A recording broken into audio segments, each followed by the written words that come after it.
तो नमस्कार दोस्तों, स्वागत है आपका एक नई वीडियो में। तो आज की वीडियो में मैं अपने दादू जी से बात करने वाला हूँ। तो पॉडकास्ट टाइप ही समझ लो आप, हम बातचीत करेंगे हम बहुत सी चीज़ों के बारे में। तो सबसे पहले मैं इनका इंट्रोडक्शन करा देता हूँ आपको। तो इनका ये खुद ही बताएंगे आप। तो दादू जी बताइए अपने बारे में थोड़ा। क्या बताना। नाम, इनका नाम है ब्रिजलाल कटोच। तो डेट ऑफ बर्थ आपकी क्या है दादू? Date of birth 1938। तो सबसे पहला हम स्टार्ट करेंगे 1938। तो समझ लो इंडिपेंडेंस डे के पहले का जन्म है। तो 1947 से पहले कैसी ज़िंदगी थी लोगों की, आपकी? कैसे लोग जीते थे वहाँ पर जम्मू कश्मीर में? जम्मू कश्मीर में तो हमारा तो आज़ाद राज्य था। अच्छा, इसमें कोई गुलामी नहीं थी हमारी। मतलब पूरा इंडिया अंग्रेज़ों के गुलाम में था, लेकिन जम्मू कश्मीर उस टाइम जैसे राजा राजा था, राजा हरी सिंह, है ना? राजा हरीश ठीक, मतलब जम्मू कश्मीर के ऊपर कोई भी इफेक्ट नहीं था उसका। था, लेकिन कुछ बीच में उनके मुलाजम होते थे, जैसे पोस्ट ऑफिस हो गया, टेलीकॉम वगैरह। अच्छा, वहाँ पर अंग्रेज़ वगैरह होते रहते? अंग्रेज नहीं रहते इंडियन ही, हाँ, लेकिन थोड़ी पावर थी वो उनकी। सेंटर का मतलब एक डिपार्टमेंट था हमारे पास। अच्छा, जैसे हमारी सरकार है आज, वैसे ही मतलब उनका था उस टाइम पे। तो नहीं ऐसे जैसे कहते हैं कि लोगों को इकट्ठा नहीं होने देते थे। कोई ज़्यादा अगर भीड़ होगी कहीं पे तो अंग्रेज़, जैसे वो जलियांवाला बाग वाला हुआ था, तो यहाँ पर वैसा कुछ नहीं था जम्मू ये कश्मीर यहाँ में? पर नहीं था। नहीं था, मतलब खाने पीने का कोई, मतलब कोई टेंशन नहीं होती थी? खाने पीने का अपने घर से ही सब कुछ, राशन खेती बाड़ी सब कुछ? अपना हो जाता। ठीक है। पाकिस्तानी से वो नमक वगैरह आता था, उधर से वो लेकर आते थे ऊँटों पर नमक। तो स्टार्टिंग के दिनों में बताइए, आपका बचपन कहाँ पर गुजरा? हमारे बस इसी इलाके में आप यहीं पे रहते थे यहाँ ही पर रहते थे। स्टार्टिंग से ही? यहीं पे ही, मतलब? ठीक। तो माँ बाप क्या करते थे? बस यहाँ पर यही खेती जिम्मेदारी, बाड़ी का काम। खेती बाड़ी का। ठीक। तो 1947 के बाद कुछ क्या चेंजेस आई यहाँ पर? क्योंकि उस टाइम पे कुछ जब पाकिस्तान ने अटैक किया था, सुना था मैंने। और उसमें चेंजिंग ये आई कि नमक बंद कर दिया पाकिस्तान ने। ठीक। तो फिर वो अपना लड़ाई भी हुई थी, उसने अटैक किया था जम्मू कश्मीर पे? जम्मू कश्मीर वो तो अभी उसी के अंडर है ना, वो 3 डिस्ट्रिक्ट। अब वो 3 POK जो है वो तो पीओके जिसको बोलते हैं, एक मुशर्रफाबाद और एक और डिस्ट्रिक्ट है बदल गिलगित बलोचिस्तान। ठीक। बलोचिस्तान तो वो पता नहीं इंडिपेंडेंट है क्या है, अभी पाकिस्तान के साथ है वो। समझ लो। तो आपने काम करना किस उम्र से स्टार्ट किया था? काम करने में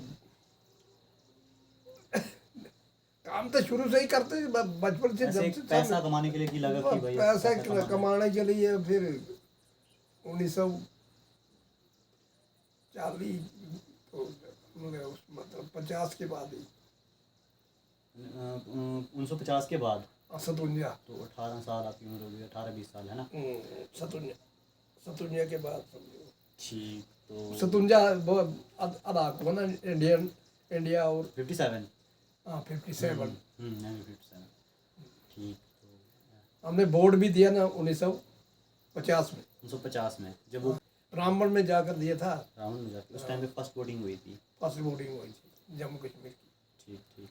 तो ये शादी किस उम्र में की? शादी तो मैंने तकरीबन 25-26 साल में की है, 26 साल में ऐसे? नॉर्मल जी। ठीक। आर्मी में जाने का ख्याल कैसे आया था? आ गया, पर जब जवानी आई तो लोग जाने लगे तो मैंने भी सोचा मैं भी मारूंगा ट्राई। अच्छा, मतलब ऐसे कुछ स्टार्टिंग से था नहीं कि उसमें ही जाना है? नहीं सब जाते थे? जाते थे, लेकिन सिलेक्ट नहीं होता था कुछ। सेलेक्ट नहीं होता है? हाँ, तो आप कह रहे थे कि एक बार वो जो जो काम स्टार्ट हुआ था चंद्रकोट में, चंद्रकोट थोड़ा मनाल। ग्रिफ। ओ नहीं यार, मनाल टनल। अच्छा, टनल में पहले गए थे? जवाहर टनल। जवाहर टनल बन रहा था जब? वैसे मैंने किया, मैं ऐसे ही काम करने में? ऐसे ही चला गया। ठीक। तो फिर आप यहाँ पर घर बना दिया था उस टाइम पे, नहीं। जिस टाइम पे हम करंटली आए हैं? नहीं, नहीं बनाया था अभी? ठीक है। तो ये घर तो मैंने 78 में बनाया। ठीक है। तो वहाँ मतलब पे- क्या कुछ लाइफ इंडियन आर्मी क्या था उस टाइम पे, मतलब आज तो देखो वो मुझे मना करते थे, नहीं आर्मी में नहीं जाना। घर वाले। नहीं नहीं नहीं, वो पंजाबी थे, मैं जिनके साथ काम किया था मैं टनल में। अच्छा बोला आर्मी में नहीं जाना, आर्मी में नहीं, अच्छा नहीं होता। वो पंजाबी थे सारे। अच्छा। तो घर से कुछ सपोर्ट थी, घर वाले क्या कहते थे? मेरा घर घर वाले से? कुछ नहीं, वो घर में किसने भाई था, वो कहीं अपने नौकरी कर रहा था। अच्छा। फिर घर वाले क्या सपोर्ट करने थे। आपके भाई भी आर्मी में थे, फिर वो भी ज्वाइन हुए थे कि शायद, सुना है मैंने। हाँ हाँ, वो पहला हुआ था वो 41 में, 1941 में। तो 1900 कौन सी 2 लड़ाइयाँ लड़ी आपने? अब सबसे पहले तो लड़ाई उधर गोवा, वो पुर्तगालियों के अंडर था। हाँ उनको भगाया पुर्तगालियों को, और इंडिया ने उस पर हकूक अपना जमा दिया। ठीक। गोवा तो जिसमें आपको मेडल मिले हुए हैं 1969। नहीं नहीं, वो अलग है। वो फिर उसके बाद चाइना ने अटैक कर दिया उधर असम इलाके में, ठीक। बमडीला साइड। तो आपकी पोस्टिंग उस टाइम पे वहाँ पे थी? नहीं नहीं, थी कहाँ पर आप? मैं उस टाइम हिमाचल डलहौजी में था। तो आपको वहाँ से लेके गए वहाँ पे? वहाँ चले गए। आपको मेडल भी मिले हुए हैं बड़ी चीज़ों के लिए, वो थोड़ा बताएंगे?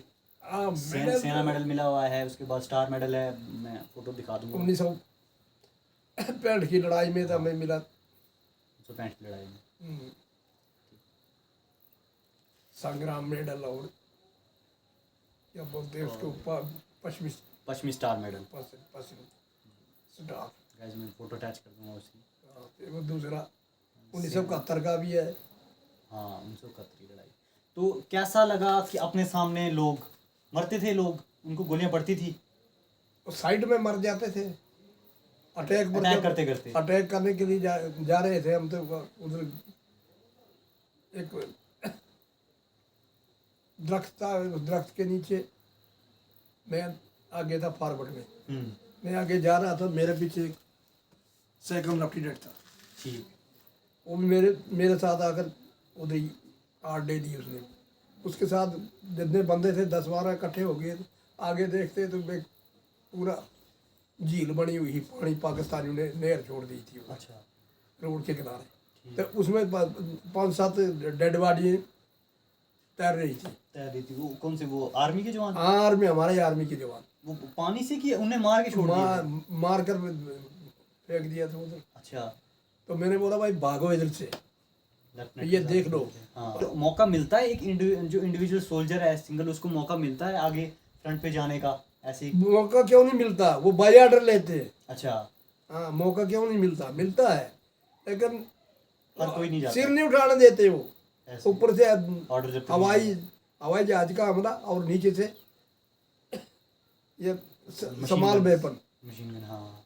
और हैवी मूवमेंट भी वेपन। करेगा थोड़ा सा भी तो उस टाइम पे बहुत जिंदगी मतलब सस्ती हो जाती है उस टाइम पे, समझ लो। सस्ती क्या, बुरी हालत होती। मतलब एक गोली पड़ी तो इंसान मतलब गोली इधर पड़ जाए उधर पड़ जाए, हमें कुछ नहीं होता है। हम्म एक मेरे आगे बम पड़ा, हम्म तकरीबन 1000 पाउंड का था, कितना था वो, छोटा छोटा बम नहीं था, हम्म तकरीबन 20 फुट का चौड़ा दाया में वो खड्डा निकाला उसने, और ऊपर जाकर ब्लास्ट हुआ। वो जितने में उसका मरबा था ना, सामने तकरीबन 10 मीटर ऊपर गया। सामने सामने। हाँ, ऊपर गया। तो मैं क्रॉस करके पिछली साइड से वो जगह के एक जवान मेरे साथ और था, हम 2 थे। ठीक। ना कुछ उसको डैमेज नहीं हुआ उससे? ना हमें कुछ नहीं हुआ।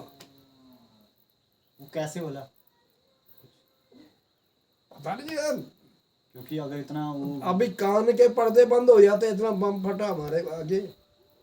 तो वो जंग के टाइम ही? जंग के टाइम में, उसी पैड की जंग में मिनट वालों ने चाय पिलाई, तिलक लगाया, फिर शंख धुन वगैरह। जब आप वहां से जीत के आ गए थे? नहीं, आज जा रहे थे हम। अच्छा, आप जा रहे थे वहाँ पे लड़ाई के लिए? जा रहे थे? जा रहे थे हम। तो लोगों सिविल डिपार्टमेंट जो था वहाँ पर उनने हमारी मतलब वो की ना, वो पार्टी शाल्टी की ना, हाँ, चाय शाई पिलाई। ठीक ठीक। तो वो स्वागत औरतें, उन्होंने तिलक किया। अच्छा। आरती वगैरह। हाँ।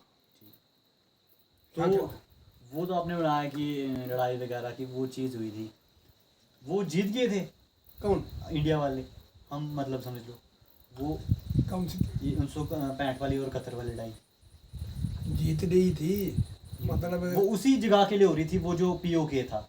नहीं, फिर हम उधर थे उस टाइम पाकिस्तान पर तक खेमकरन बॉर्डर, रोही नाला। रुई नाला। हाँ, रोही नाला के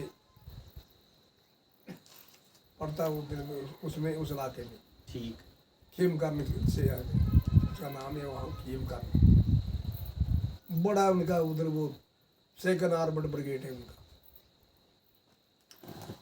ठीक है, तो ये तो रही लड़ाई की बातें जो, तो उस टाइम पे क्या क्या फैसिलिटीज़ मिलती थी इंडियन आर्मी के जवानों को नॉर्मल स्पाई रैंक पे, जैसे आप कुछ में फैसिलिटी जो मिलती थी यार, दाल फुल्का मिल जाता था। नहीं, खाने की बात टाइम समझ लो। क्या फैसिलिटी थी?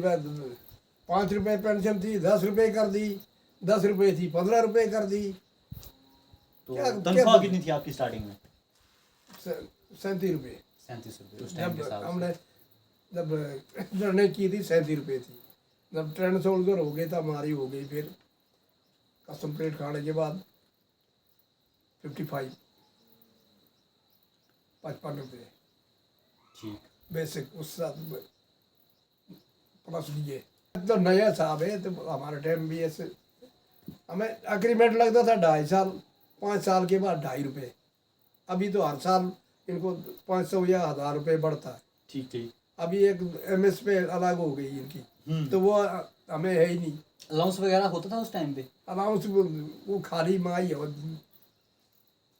जैसे अभी डियर अलाउंस है तो वही होता था। Dearness allowance. हाँ, हाँ, अच्छा। ठीक। 100 रुपये अगर तनख्वाह है तो 5 रुपये या 10 रुपये वो डियर अलाउंस। 100% हो गया तो पैसा इसने लगाना हो, अजोगपतियों को देना, और कहीं बाढ़ बूढ़ आए उनको मदद देनी। अब अपने हिंदुस्तान को भूखा रखना। उनको बड़े लोगों को बोलता कि मैंने 80 करोड़ आदमी को राशन फ्री देता हूँ। मगर वो बात तो सच है, उसने दिया राशन। तो राशन से क्या फायदा है? बेरोजगार है लोग, राशन से क्या फायदा? इतने लोगों को रोजगार दे। लॉकडाउन के टाइम पे तो लोग काम भी नहीं करते थे, तो लॉकडाउन पड़ गया, लॉकडाउन भी इसी ने लगाया था। तो कोरोना तो अगर नहीं लगाता तो लोग मर जाते ना। नहीं मरते, कहाँ मरते? अभी लोगों की तनख्वाह काटी उसने, DA काट दिया 18 महीने का। किस चीज़ के लिए? कोरोना के लिए। अच्छा। मेरे पेंशन से भी काटा, ठीक ठीक। बाकी वो तो तो हाजिर वालों का भी काटा, ठीक है ठीक है, स्टेट गवर्नमेंट वाले मुलाजम थे उनका भी काटा। सही बात है। कोई भी चलो अब सरकार का है, अब ये हमारे नहीं हाथ है। में है। वो लोगों को सोचना चाहिए था उस टाइम पे जिस टाइम वो वोट कर रहे थे, क्योंकि 15 साल हो गए हैं सरकार को, तो कुछ तो कहते हैं कि डिक्टेटरशिप आ गई है, मतलब मोदी है। कुछ लोगों को पसंद है, कुछ मतलब फैन फॉलोइंग तो उसकी बहुत ज़्यादा है, बहुत लोग पसंद करते हैं मोदी, मतलब इतना नहीं है। आज भी कोई भी है आंख बंद कर मोदी को ही वोट देगा। अभी नहीं देंगे इसको, मतलब हाँ, कुछ कहते हैं लोग, लेकिन एंड में तो जीत जाता है। नहीं जीतेगा अभी, इस बार नहीं जीते। देख लेना। अभी 29 में होने ना, 29 में होगा। हाँ देखना, नहीं जीतेगा। राहुल गांधी ने अभी जो वोट चोरी का लगाया वो निकाला सब। पता नहीं वोट चोरी का पता नहीं क्या करता मशीन में कोई किया वो रिपेयर, हमें कोई मालूम नहीं है। लेकिन जो कोई बात निकलती वो सच्ची होती है। आर्मी पर चिढ़ पड़ी इनको। ठीक। जो मिनिस्टर बैठे माई 5 साल नौकरी करेंगे तो उनको 5 साल की पेंशन, 10 साल करेंगे तो 10 साल की पेंशन, उनको तो लाइफ टाइम होती है। तो 15 करेंगे तो 15 साल की पेंशन उनको, 5 मिलती है। 3 पेंशनें होगी इनकी 5 साल के बाद पेंशन। तो बाकी जवानों के लिए क्या रखा? कुछ नहीं रखा। अभी अग्निवीर, जैसे अग्निवीर की 4 साल के बाद उनको घर भेज दो, क्या फायदा? तो उनके लिए पेंशन नहीं। कुछ नहीं। 12 लाख तो मिल रहा है, लेकिन 12 लाख कहाँ मिलेगा? और उनका अपना पैसा। हाँ, ये सरकार से क्या देगी? और हाँ, और उनको मानते भी नहीं है कि रियल आर्मी में को अग्निवीर नाम से ही बुलाया जाता है। यूनिट के अंदर भी ऐसे बहुत सारे। शुरू से जब माँ बाप मर गए तो पड़ गई ना अपने सिर पर ही। खुद पकाओ, खुद खाओ, खुद बनाओ, खुद कमाओ। हैं? बिल्कुल। तो मतलब आपको माँ बाप है तो आप इसलिए जनरेशन वाले छोटे आजकल की बच्चे बोलते हैं चलो माँ बाप कमा कर देंगे खा रहे हैं हम आज मेहनत नहीं करते। बचपन से ही मेहनत करनी शुरू कर दो तो आदमी बड़ा होकर हाँ हार्ड वर्क हो जाता है। हार्ड वर्क की वजह से आप मतलब आगे जॉब में कामयाब नहीं हुए। जिंदगी में सफल करने थोड़ा हार्ड वर्क रहो, काम करो, मशक्कत करो तो ऊपर वाला खुद ही रोजगार दे दे। आप तो एक्स सर्विसमैन हो, ठीक है, तो अभी आपको कितना टाइम हो गया इसमें आर्मी छोड़े हुए? 1900 किस में छोड़ा था आपने? मैंने आप 1967 रिटायर हुए जब? में थे वो थोड़े रेस्ट ले ली थी 5 साल के लिए। तो 1974 से समझो 74 में आप रिटायर हो गए। 74 में रिटायर कर दिया था। वो बेनिफिट मेरे को नहीं दिया 1 साल का। मतलब आप कह रहे थे कि उन्होंने खुद ही भेज दिया था? खुद भेजा था लेकिन अपनी मर्जी से। अच्छा, कोई आप ही आए थे? अपनी मर्जी से कोई थोड़ा आता है। कोई गवर्नमेंट के जैसे जैसे ये अभी मोदी कर रहा अग्निवीर ऐसे फलाना है वो रिजर्व निकाल दी उस टाइम से। हाँ भेजो रिजर्व भेजो उनको जब जरूरत होगी तो विरोध नहीं किया लोगों ने जो आपके साथ जो आ रहे थे इतने? किया पर वो छुड़ते ही नहीं थे। एक दफा नाम जब काट कर उधर लिख दिया उसमें तो फिर कोई सुनता। वो कुछ क्राइटेरिया था नाम लिखने का कि ऐसे कुछ नहीं ऐसे ऐसे कुदरती उनको कोटा निकालना था हाँ, उन्होंने? फौज से कोटा कम करना जैसे अभी अग्निवीर कर रहे हैं ऐसे करने शुरू कर दिया। हाँ, मतलब इतनी आर्मी हो गई थी, उनको निकाल रहे थे? ज्यादा नहीं थी, आदमी तक गिनती की थी लेकिन उनकी अपनी मर्जी उस टाइम? अपनी मर्जी थी ना उस टाइम। कांग्रेस का हुकूमत थी। ठीक, तो वो एक चीज़ गलत हुई। हाँ नहीं तो आपकी पूरी सर्विस होती, पूरी सर्विस होती था। अभी तो पूरा बेनिफिट, अभी पेंशन भी आपको पूरी नहीं मिलती है। कहाँ मिलती है। आपके साथ वालों को कितना 30 हज़ार तो पेंशन एटलीस्ट मिलती होगी? 30 से भी पूरे लोगों की सेम स्पाई रैंक पे ही? हाँ 40 तक होगी सफाई रैंक की। चलो, अब आजकल तो बूढ़ों को देखो आप 5,000 तक जो अभी अटल पेंशन योजना है वो अपना पैसा जमा करके लाएंगे तो क्या करना है? अपना पैसा उसके बगैर भी हैंडीकैप वगैरह को देते हैं और जो बूढ़े होते हैं वो अपना पैसा जमा करके ही मिलता है। नहीं लेकिन आपको उसमें फायदा है, किसी के सामने हाथ तो नहीं फैलता। नहीं हमें तो अपना होता है पैसा। वो तो उस टाइम पे समझ लो आप उसका ही फायदा है, आर्मी का ही, है ना? हाँ बड़ी चीज़ें बैंक में आज भी डाटा आपका पूरा है। कितने न जाने कितने एक्स सर्विसमैन थे, लाखों के हिसाब से उस टाइम के। अभी कहाँ, अभी कम हो गई। अभी तो इतना, अभी आप भगवान की कृपा से अभी कितना आपकी एज हो गई है? 88? अभी 87 पहुँची, 87। इस टाइम पे तो किसी को अभी 60 क्रॉस करने में बहुत मुश्किल है इस टाइम के साथ। नहीं अभी अच्छे लोग हैं। नहीं मतलब अभी सिविल वाले 80 क्रॉस करके सिविल नौकरी करके उस टाइम के थे ना।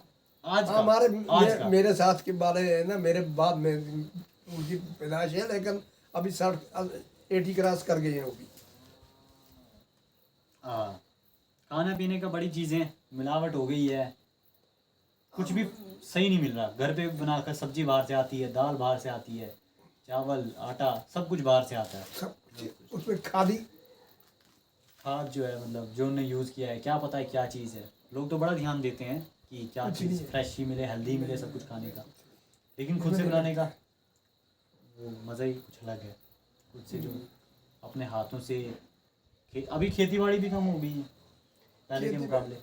खेती बाड़ी तो है लेकिन ये इसका बड़ी चीज़ें हैं सरकार देती है। सरकार क्या देती है? बीज वगैरह देती है तो अब दोने पैसे ले जाती है सरकार, कौन से मांग कर देती। अटल वाले मेरे को दे रहे थे नौकरी, किसमें? एमटी में। ठीक, गाड़ी मतलब एमटी के में। हाँ, तो आपने वो नहीं की थी, वो आप करना चाहते थे लेकिन? नहीं मेरी मर्जी नहीं थी। अच्छा, बोलते थे कलकत्ते से सामान लाना, तो कलकत्ते गाड़ी जाती है हमारी। अच्छा, 2 गाड़ियाँ थी, उनके बड़े मतलब सामान लाते थे उधर से टंडन के लिए, कोई सुबह जल्द 2 ड्राइवर थे उधर के, ध्यानचंद और ज्ञानचंद। ध्यानचंद। हाँ वहाँ पंजाब के, पता नहीं गुरदासपुर के थे, कहाँ के, वो पूछा नहीं। ऐसे महीने में कितनी बातचीत नहीं होती, मैंने नहीं पूछा, जब जाना ही नहीं था तब मैंने जाने ही नहीं दिया। ये सब था। तो ये था दोस्तों आपके लिए मेरे दादू जी ब्रिजलाल सिंह कटोच, एक्स सर्विसमैन। 1965-1971 की लड़ाई, 1976 में रिटायर हुए। 74 नहीं, 73 74। 74 में 74 रिटायर हुए। तो आज 86 ईयर्स के हैं। तो मैंने सोचा एक पॉडकास्ट बनाना ज़रूरी है कि पूछना, मैं आगे ऐसे शॉर्ट फॉर्म में वो क्वेश्चन पूछ लूँगा जो मुझे पूछने चाहिए, आप मुझे कमेंट में बताना। तो ये सब था। तो शुक्रिया देखने के लिए, आपने यहाँ तक देखा। अगर तो यही है भाई दोस्तों, तो आप भी टाइम स्पेंड करिए कीजिए अपने जो बूढ़े हैं घर पे, जो बड़े हैं उनके साथ टाइम स्पेंड कीजिए, उनका लाइफ एक्सपीरियंस लीजिए। तो दाद ने तो बहुत ऐसे कहानियाँ सुनाई हुई हैं, बहुत सी जो अभी याद भी नहीं है कि क्या चीज़ होती थी, कैसे होती थी, जो कि हमेशा ऐसा लगता था सोच के कि ऐसा होता भी है कि नहीं होता है। तो मैं दादी के साथ तो नहीं बना पाया ऐसे वीडियो। तो दादी भी मुझे बहुत सी चीज़ें बताती रहती थी ऐसी कि बड़ी मुश्किल से उन्होंने इधर पे एक घर बनाया था जिस टाइम पे अभी हम रह रहे हैं, बहुत मेहनत करके स्टार्टिंग से। दादू ने भी तो कुछ चीज़ें रहीं, बड़ी चीज़ें हुई, उनको लोग तंग करते थे जब वो रहते थे, उन्होंने स्टार्टिंग में घर बनाया था तो किसी घर रहते थे। तो अभी अपना घर बनाया उस टाइम पे, फिर इतने समझ लो कितने 5 बच्चे थे दादू के, जो बड़ा लड़का जो कि मेरे पापा हैं, उनकी सबकी शादी कराई, सब कुछ सेटल हुए, अपना रहना बनाया यहाँ पर इस टाइम पे। तो काफ़ी चीज़ें होती हैं दोस्तों। ये सब था इस पॉडकास्ट में। तो थैंक यू सो मच देखने के लिए। तो मिलते हैं आपको नेक्स्ट किसी वीडियो में। Okay bye.